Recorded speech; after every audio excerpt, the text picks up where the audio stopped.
La chronique L'éducation au cœur de notre région. Une présentation du Centre de services scolaires de la Côte-du-Sud. À la chronique L'éducation au cœur de notre région, cette semaine, on reçoit Jean-Marc Jean, directeur général du Centre de services scolaires de la Côte-du-Sud, et Ayette Laboirie, qui est présidente du CA, parce que c'est le temps de faire un bilan. Effectivement. Bonjour. Bonjour. Alors, le bilan de cette année, qu'est-ce qu'il nous dit? Alors, bonjour à tous. Effectivement, nous venons de sortir notre rapport annuel, donc qui est le bilan de l'année. Et nous avons des bonnes nouvelles. Ça fait du bien avant les périodes des fêtes, des très bonnes nouvelles. Donc, en fait, le rapport annuel fait un peu l'inventaire de tout ce qui s'est fait dans le centre de service. Puis je vais laisser Jean-Marc en parler tantôt pour toutes les réalisations. Mais nous, en tant que conseil d'administration, en fait, nos activités ont consisté à adopter notre nouveau plan d'engagement vers la réussite que nous avons précédemment présenté dans une capsule. Oui.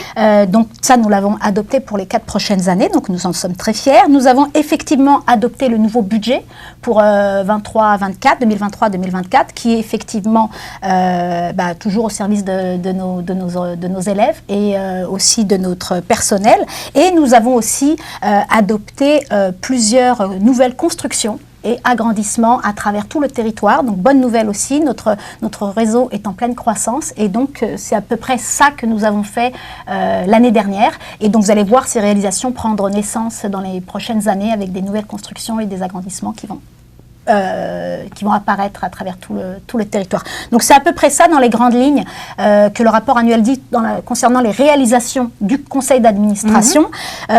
Question budget, écoutez, et on a aussi adopté, excusez-moi pas le budget, mais les états financiers, donc les résultats de l'année passée. Puis ce que l'on en dit, le centre de services scolaires est en très bonne santé. Nous avons eu des résultats. Évidemment, nous ne sommes pas là pour faire de l'argent, donc nous sommes excédentaires, mais à peine quelques pourcents, donc $600,000 sur un budget d'à peu près 150 000, 160 000 $. Puis comme je le dis tout le temps, millions de dollars, ça fait 150 000 $, ça ira pas beaucoup sur 600 000, donc 150 millions de dollars effectivement avec un excédent autour de 600 000 $. Et nous avons, comme j'aime à le dire, la plus grosse partie de cet argent-là est effectivement allée à nos enfants, à nos élèves, donc plus de 80% de cet argent-là va directement au service de l'élève. Donc c'est une bonne nouvelle et que des bonnes nouvelles à partager avec nos concitoyens. Donc pour le reste, écoutez, je vais laisser la parole à Jean-Marc pour la réalisation du centre de services scolaires au niveau des opérations. Ça a été une grosse année quand même. Absolument, absolument. Puis en passant, je vous invite à aller voir le rapport annuel qui est disponible sur notre site Internet. Donc si vous voulez en prendre connaissance, voir plus les détails, parce que je pense que ce qu'on va faire aujourd'hui, ce n'est pas de vous le lire, mais de vous présenter sommairement ce qu'il y a dedans. Ce que vous allez retrouver dans le rapport annuel, c'est principalement des activités qui se passent dans les établissements, des activités de différents ordres. Donc, vous allez retrouver des activités sportives, des activités pédagogiques, au niveau des technologies, au niveau culturel, des programmes comme le programme de hockey, des programmes, des activités, des sommets sportifs. Ça, vous allez retrouver tout ça, puis ça se passe autant au primaire qu'au secondaire, aussi la formation générale des adultes, la formation professionnelle aussi sont inclus dans notre rapport annuel. Il y a des activités qui se passent de ce côté-là. Mais si je vous dis tout ça, je veux prendre plus de temps pour souligner le travail des personnes qu'il y a derrière ça. Parce que le rapport annuel, oui, c'est dit ce qu'on fait, mais je veux prendre quelques minutes pour parler des gens qui le font, qui mettent ça en place. Puis, je qualifierais ces gens-là d'artisans. Puis, souvent, on va penser aux enseignants qui sont derrière ça, parce que c'est les premiers qui sont les plus près des élèves. C'est les gens qui travaillent directement auprès des élèves. Puis, à cet égard-là, oui, ils sont là, puis ils mettent beaucoup de temps. Puis, je les remercie pour tout ce qu'ils font. Bien souvent, c'est au-delà de leur tâche, il faut le dire.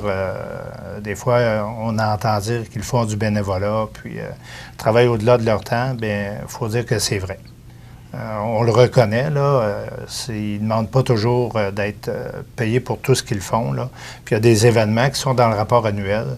Puis, pour être honnête, ils ne sont pas toujours payés pour tout ce qu'ils font là-dedans. Là. Ça, je pense qu'il faut l'admettre. Il y a aussi toutes nos directions qui travaillent, qui appuient ces projets-là, qui sont souvent aussi des leaders dans ces dossiers-là. Donc, je remercie puis je félicite les directions d'école pour être en soutien à ces projets-là.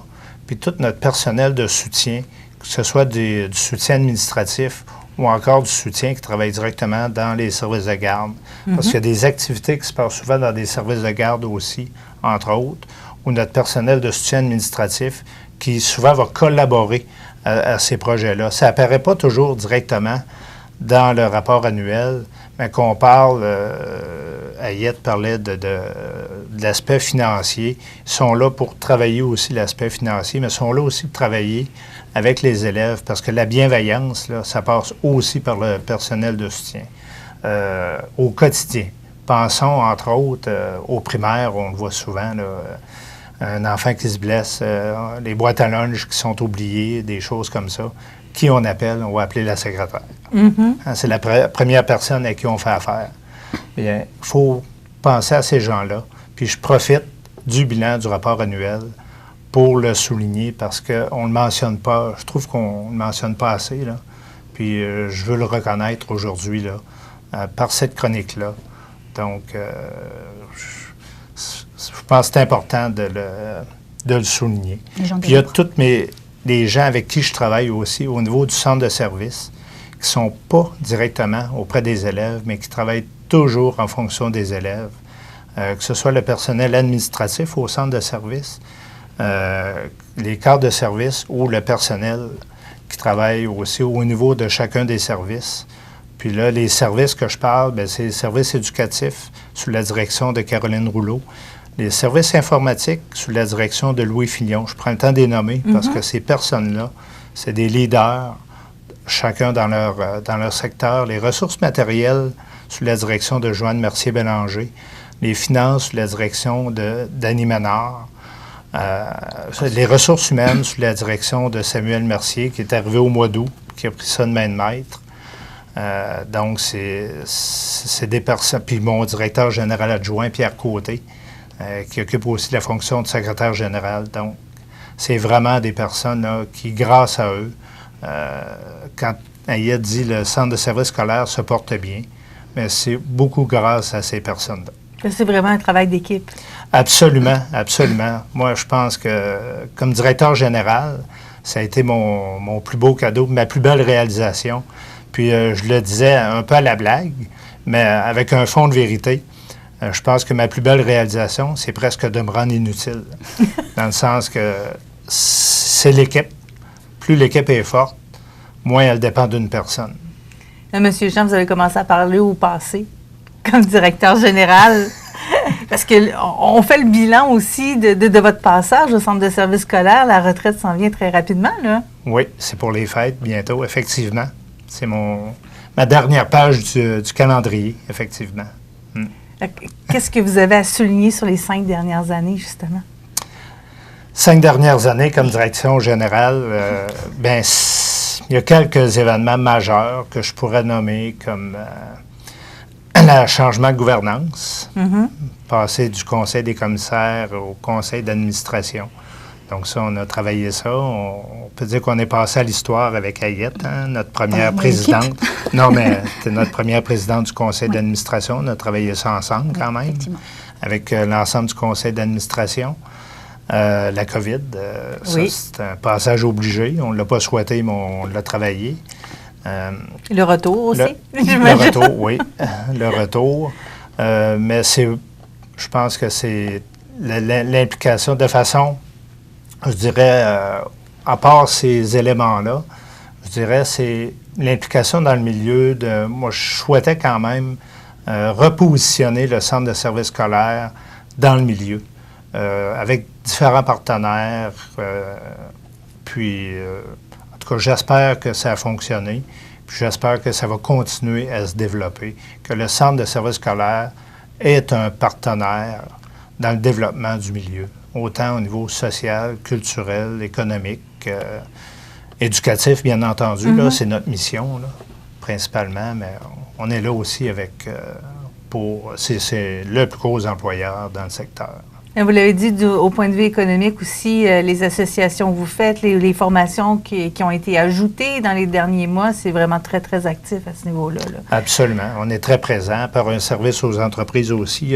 Des fois, il y a des éléments qu'on offre dans notre centre de service qui sont moins connus. Mais on est tout aussi présent là, à différents niveaux. La formation professionnelle, entre autres. On ne travaille pas seulement qu'auprès des jeunes, là, on travaille aussi auprès des adultes et des entreprises. Effectivement. C'est quand même un beau 5 ans. Oui, ça va au-delà du 5 ans. En oui. fait, Jean-Marc ne vous le dit pas, mais Jean-Marc fréquente le centre de service scolaire depuis 55 ans, puisqu'il a commencé sur la école au sein de notre réseau. Oui, donc, il appartient effectivement au centre de service scolaire depuis très longtemps. Pas l'époque des dinosaures. Non. Mais vraiment de façon très présente à travers toutes les étapes du centre de service scolaire, en commençant par les bancs d'école. C'est une fierté que j'ai. Je suis de Sainte-Perpétue, puis j'ai fréquenté l'école primaire à Sainte-Perpétue, l'école secondaire à Saint-Pamphile. J'ai travaillé comme enseignant à Saint-Pamphile, directeur d'école, directeur adjoint, directeur à Saint-Pamphile. Ensuite, au service éducatif à la commission scolaire, directeur général à la commission scolaire, au centre de service. Donc, mais ça, j'aurais pu être enseignant, puis ça aurait été correct, là. C'est mon parcours m'a amené là. Mais tout ça, je l'ai fait tout en étant un résident de Sainte-Perpétue. Puis ça, pour moi, c'est une fierté. Puis le message que je veux laisser en disant ça, c'est que ton lieu de résidence, puis quand on pense à Sainte-Perpétue ou le milieu, on va tout de suite penser à milieu défavorisé. Bien, le milieu a beau être défavorisé, mais on peut quand même réaliser des choses. Ça dépend de ce qu'on fait avec. Donc ça, pour moi, c'est pas une limite. Ça peut être une opportunité. Voilà. Je pense qu'un message aux jeunes et aux parents, c'est faut croire aux jeunes. Moi, ce qui m'a permis de me réaliser, c'est que j'étais bien à l'école. Sincèrement, là, c'est ça qui m'a permis de pouvoir me rendre où je suis. Là. Donc, c'est ce que Puis, vous avez pas voulu réussi mieux offrir. qu'un autre, mais oui, exactement. Bien, merci beaucoup. Donc, deux beaux bilans. Et on vous souhaite, bien sûr, une belle retraite, M. Jean. Alors, on était ce matin avec Jean-Marc Jean, directeur général du Centre de service scolaire de la Côte-du-Sud, et Mme Ayette Lawari, qui est présidente du CA, du Centre de service scolaire. On a fait le bilan de l'année. Le rapport annuel est disponible sur le site du Centre de service scolaire si vous voulez en savoir davantage. Joyeuses fêtes! Oui, joyeuses fêtes. Merci. La chronique L'éducation au cœur de notre région. Une présentation du Centre de service scolaire de la Côte-du-Sud.